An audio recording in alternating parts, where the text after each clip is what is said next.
ప్రముఖ సీరియల్ నటి ఐశ్వర్య కేసు రోజుకో మలుపు తిరుగుతున్న నేపథ్యంలో ఐశ్వర్య అతని భర్త మాట్లాడినటువంటి ఒక ఆడియో ఇప్పుడు సోషల్ మీడియా వేదికగా షేర్ అవుతున్న నేపథ్యంలో అసలు ఐశ్వర్య కేసులో తప్పెవరిది, ఎవరి వల్ల ఐశ్వర్య జీవితం నాశనమైంది అనే అంశానికి సంబంధించి మనతో మాట్లాడేందుకు ప్రముఖ సామాజికవేత్త, ప్రముఖ రాజకీయ విశ్లేషకులు కృష్ణకుమారి గారు మనతో ఉన్నారు. మేడంతో మాట్లాడదాం. మేడం నమస్తే.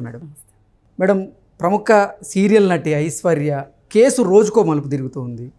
నిన్న మొన్నటి వరకు భర్త ఆవిడ మీద ఆరోపణలు చేశారు. ఈరోజేమో ఒక ఆడియో సోషల్ మీడియాలో చక్కర్లు కొడుతూ ఉంది. ఆ ఆడియో ప్రకారంగా చూస్తే తప్పేమో భర్తదిలాగా ఉంది. అసలు ఏంటి మేడం ఈ ఐశ్వర్య వివాదంలో తప్పెవరిది, ఎవరి వల్ల ఆవిడ జీవితం నాశనం అయింది అంటే ఏం చెప్తారు?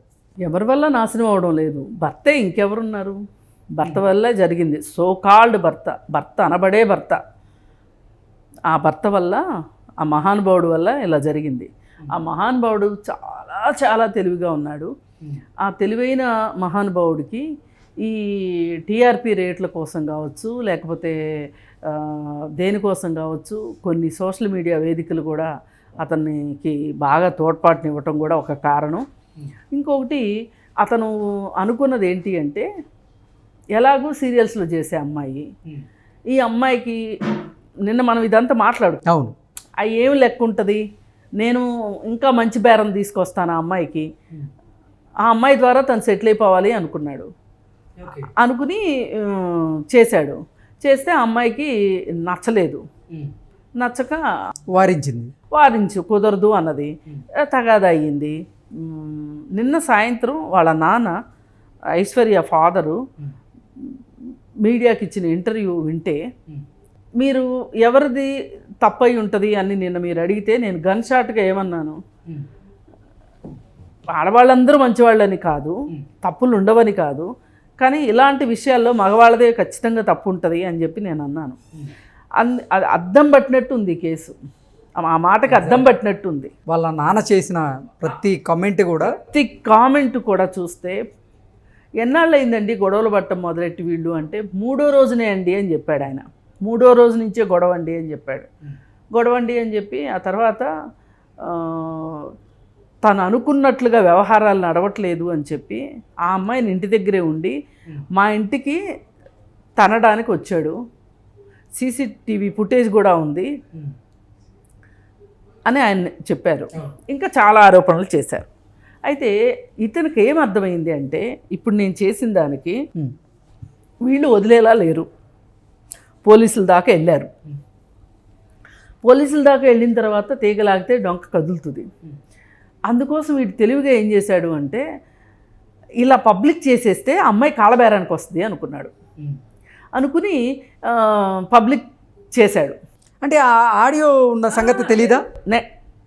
అంటే ఏమనుకున్నాడు అంటే, ఇది ఇట్లా బయటికి రాగానే తనకి సీరియల్ అవకాశాలు పోతాయనో, లేకపోతే ఇంకోటో పరువనో మర్యాదనో వాళ్ళు వెనక్కి తగ్గి రాజీకి వస్తారు, తనకి ఎంతో కొంత ఇచ్చి వదిలించుకుంటారు అని చెప్పి అతను ప్లాన్ వేశాడు. కానీ కేసు పెట్టింది వాళ్ళు ఫస్ట్, ఐశ్వర్య తరఫు వాళ్ళు కేసు పెట్టారు. కేసు పెడితే ఈ మహానుభావుడికి పోలీసులకి టైం ఇవ్వటానికి కుదరలా, కౌన్సిలింగ్ పిలిస్తే. కానీ స్టూడియోల చుట్టూ తిరగడం మొదలెట్టాడు. ఎందుకు ఆ అమ్మాయికి ఏదైతే పబ్లిసిటీ, అవసరమైన పబ్లిసిటీ ఉందో ఆ పబ్లిసిటీతో కొడదాం అనుకున్నాడు మహానుభావుడు.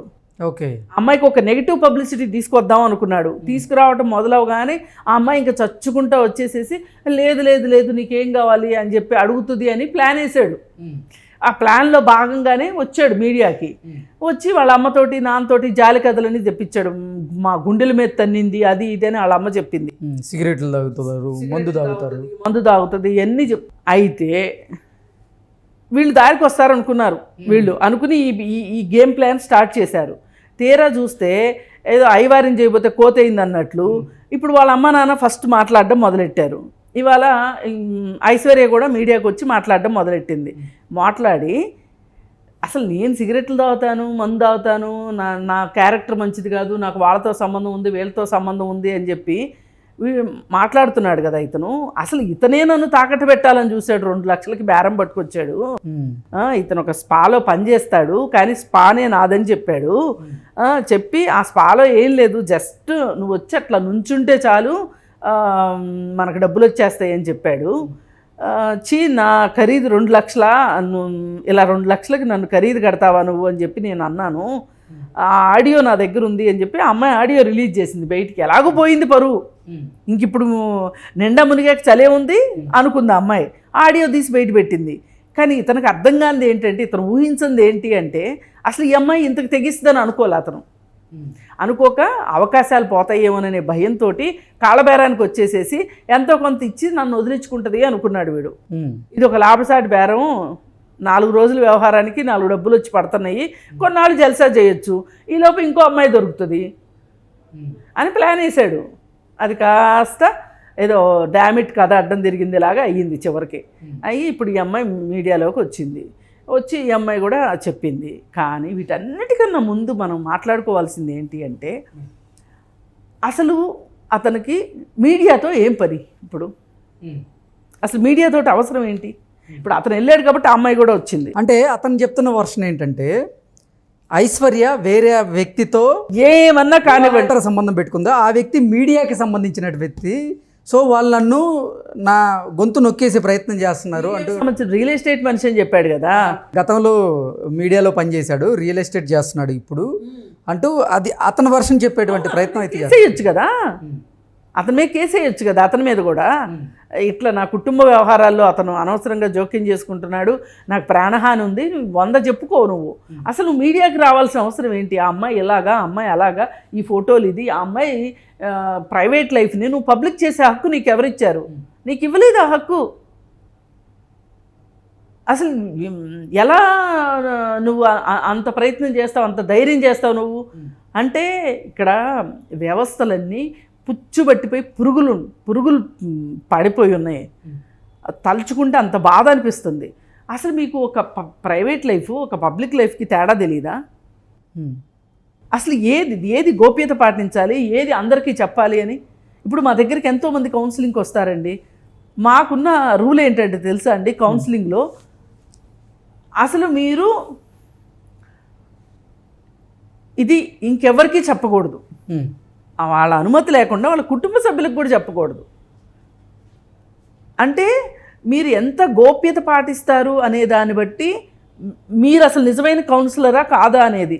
అది అంటే ప్రొఫెషనల్ కౌన్సిలింగ్ గురించి నేను మాట్లాడుతున్నా. ఎగ్జాక్ట్లీ. ప్రొఫెషనల్ కౌన్సిలింగ్లో ఏంటి అంటే, ఒక బాధితురాలు మాతో ఏవైతే పంచుకుంటుందో అవి మేము సంబంధం లేని వ్యక్తులకు చెప్పకూడదు. ఇప్పుడు ఈ ప్రపంచం చూసే ప్రపంచం అంతా సంబంధం లేని ప్రపంచం. ఆ అమ్మాయికి కానీ ఆ అబ్బాయికి కానీ. ఆ అమ్మాయి ఎంత సీరియల్స్లో యాక్ట్ చేస్తే మట్టుకు నువ్వు ఆ అమ్మాయి ప్రైవేట్ లైఫ్ని తీసుకొచ్చి పబ్లిక్ చేస్తావా? ఈ పబ్లిక్ చేయాలని అతను అనుకుంటే పబ్లిక్ చేస్తారా జనాలు? కొంతమంది వ్యాపార దృక్పథంతో. ఇది ఏమాత్రం సమర్థనీయమైన విషయం కాదండి. అందుకే నేను వ్యవస్థలు పుచ్చిపోయినాయి అంటుంది. అసలు ఇప్పుడు అతన్ని కౌన్సిలింగ్కి రప్పించలేరా పోలీసులు నిజంగా తలుచుకుంటే?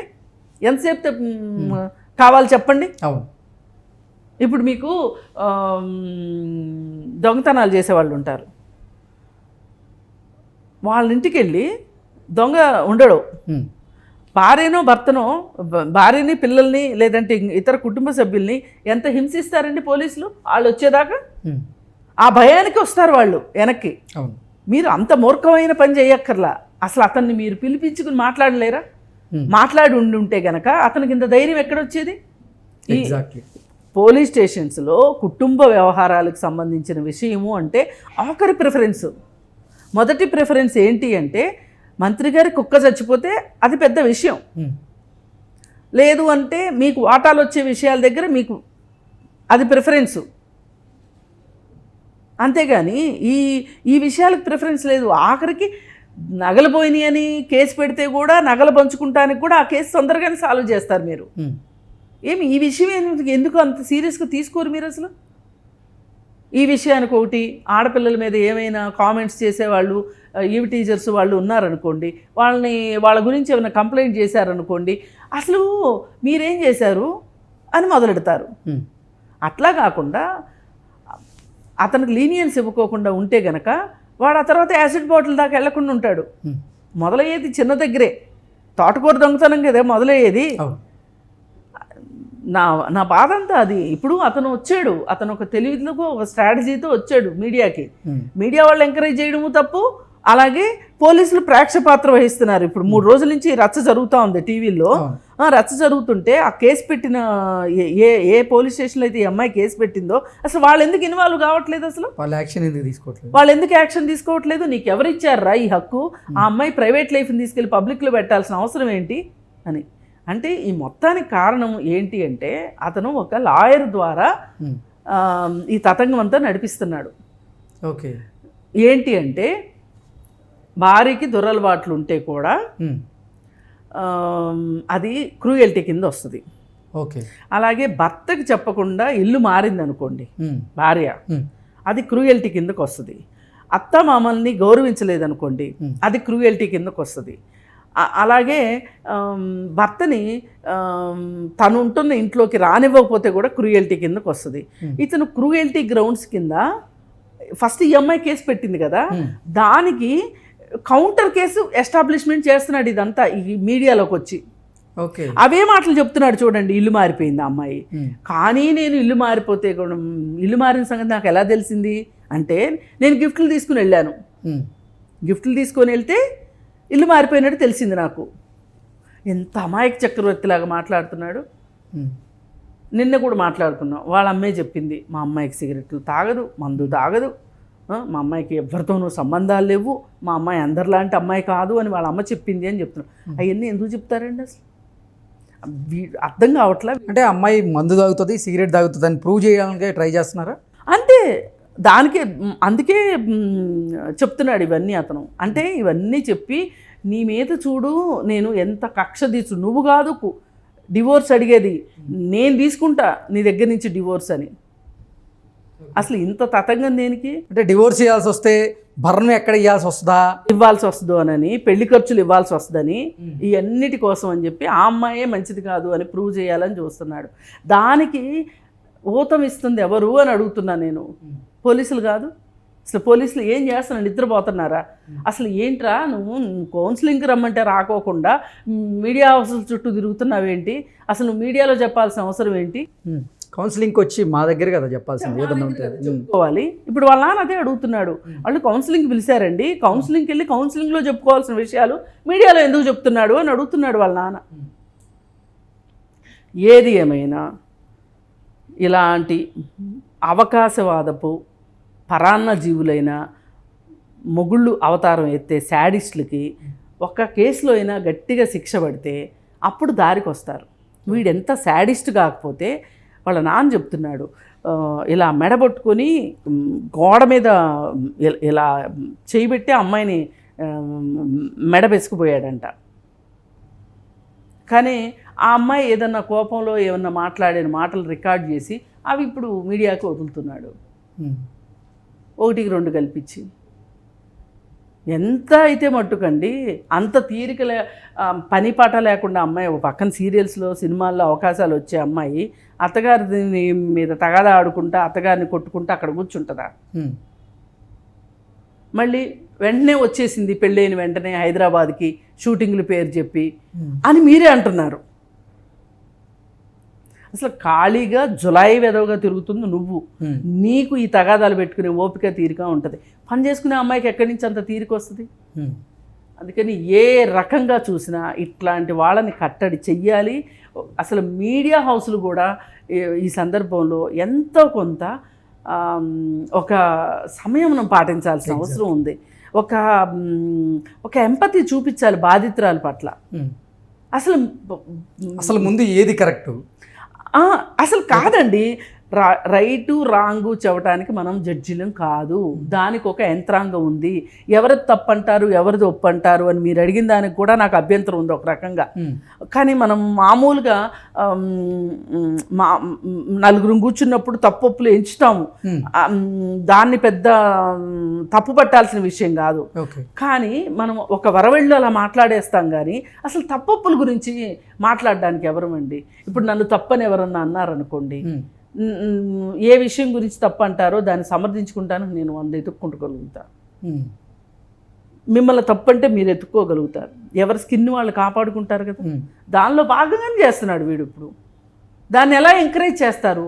ఓ పక్కన ఆ అమ్మాయి మీద ఇప్పుడు ఎంత అవునన్నా కాదన్నా ఆ అమ్మాయికి ఈ సినిమా ఛాన్సుల విషయంలో కావచ్చు, సీరియల్స్ దీని మీద ఎఫెక్ట్ పడుతుందా పడదా? ఖచ్చితంగా పడుతుంది.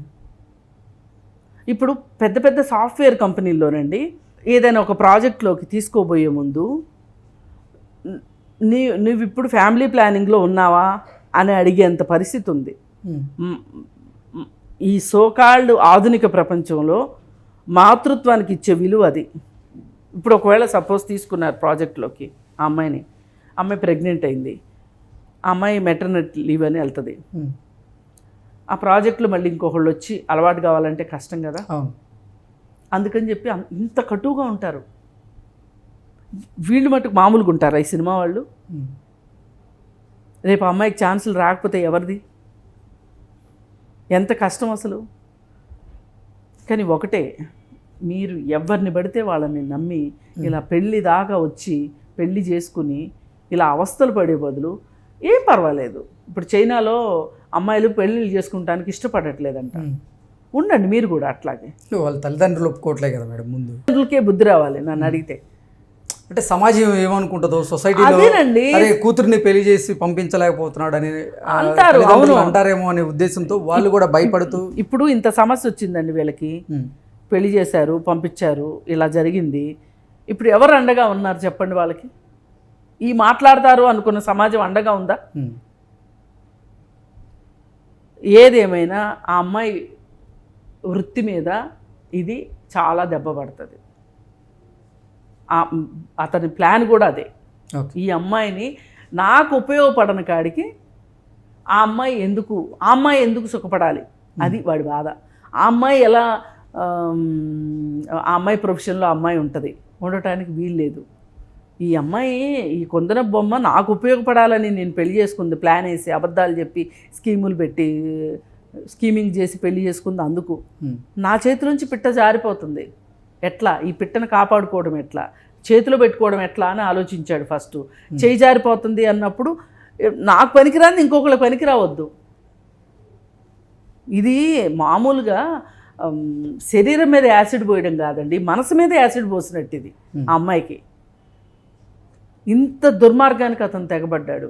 ఇప్పటికైనా సరే పోలీసులు కళ్ళు తెరిచి, నువ్వు అసలు మీడియా హౌస్లకు వెళ్ళాల్సిన అవసరం ఏంటి, నువ్వు తేల్చుకోవాల్సింది ఎక్కడ? ఆ అమ్మాయి పోలీస్ స్టేషన్లో కంప్లైంట్ ఇచ్చింది, ఇచ్చిన తర్వాత నువ్వు మీడియాకి ఎందుకు వెళ్ళావు అని అతన్ని కనుక ప్రశ్నిస్తే, గట్టిగా శిక్ష పడేటట్లు చేస్తే, అసలు ఇతని మీద ఐటీ యాక్ట్ పెట్టాలండి. నన్ను అడిగితే సైబర్ క్రైమ్ కేసు పెట్టాలి ఇతని మీద. ఆ అమ్మాయి ప్రైవేట్ లైఫ్ మొత్తం బయటికి తీసుకొస్తున్నాడు కదా. ఇప్పుడు నిజమేనండి, ఆ అమ్మాయి సిగరెట్లు తాగుతుంది అనుకుందాం. మగాళ్ళు సిగరెట్లు తాగట్లేదా? మగాళ్ళని వదిలేస్తున్నారు సిగరెట్లు తాగుతున్నారని. భార్యలు మందు తాగుతుందన్నారు, మగాళ్ళు మందు తాగట్లేదా? మందు తాగిన మొగుళ్ళని భరించట్లేదా ఆడవాళ్ళు? అంటే దీని అర్థం నేను ఇవన్నీ ప్రోత్సహిస్తున్నానని కాదు, వీళ్ళు పెట్టిన ఎలిగేషన్ గురించి అందుకు నేను మాట్లాడాల్సి వస్తుంది. దురలవాటు అంటే ఆడవాళ్ళకైనా మగవాళ్ళకైనా ఒకటే అనే స్థాయిలో మీరు మనసులు మార్చుకోండి. నేనైతే తాగుతా, ఆ అమ్మాయి తాగటానికి వీల్లేదు. తాగాలా వద్దా అనేది ఆ అమ్మాయి చాయిస్, నీ చాయిస్ కాదు. అలాంటప్పుడు ఆ అమ్మాయి చాయిస్లకు కూడా నువ్వు గౌరవం ఇవ్వు. మాట్లాడాల్సి వస్తే ఇలా మాట్లాడాల్సి వస్తుంది మరి. అందుకని ఇక్కడ దాకా తెచ్చుకోవద్దు ఎవరు కూడా. తెచ్చుకోకుండా ఒళ్ళు దగ్గర పెట్టుకొని, ఒక పెళ్లి చేసుకుంటున్నాను అంటే నేను ఒక సౌకర్యాన్ని ఇస్తాను, భద్రతని ఇస్తాను, బాధ్యతగా ఉంటాను అనేవాడు భర్త అవుతాడు. కానీ ఇలా 2 లక్షలకి బేరం పెట్టేవాడు, స్పాలో మసాజ్ చేయమనేవాడు మొగుడు అవ్వడు. ఇది భారతదేశం, థాయిలాండ్ కాదు. భార్యలతో మసాజులు చేయించి భర్తలు తాగి పడుకోవడానికి అక్కడ అంతే కదా, అక్కడ లీగల్ ఏదైనా. అందుకే చాలామంది మగాళ్ళు పని చేయరు, ఆడవాళ్ళు పని చేస్తే తెచ్చి కూర్చుంటారు. అందుకని ఇవన్నీ కఠోర సత్యాలు, వినడానికి బాగోవు, మాట్లాడడానికి అంతకంటే బాగుండవు. అందుకని దయచేసి ఎవరైనా సరే అసలు ప్రైవేట్గా ఉంచవలసిన వాటిని, గోప్యంగా ఉంచవలసిన వాటిని గోప్యంగా ఉంచడం నేర్చుకోండి. గోప్యత అవసరం, అంతేగాని ప్రతిదీ రోడ్డు మీద వేసుకోవటానికి కాదు. మీడియా ఉన్నది నిజమేంటి, నిజాన్ని నిజంగా, అబద్ధాన్ని అబద్ధంగా చూపించడానికి మీడియా ఉంది తప్పితే ఇలా ప్రైవేట్ సొల్లు స్టోరీలు చెప్పుకుంటానికి కాదు.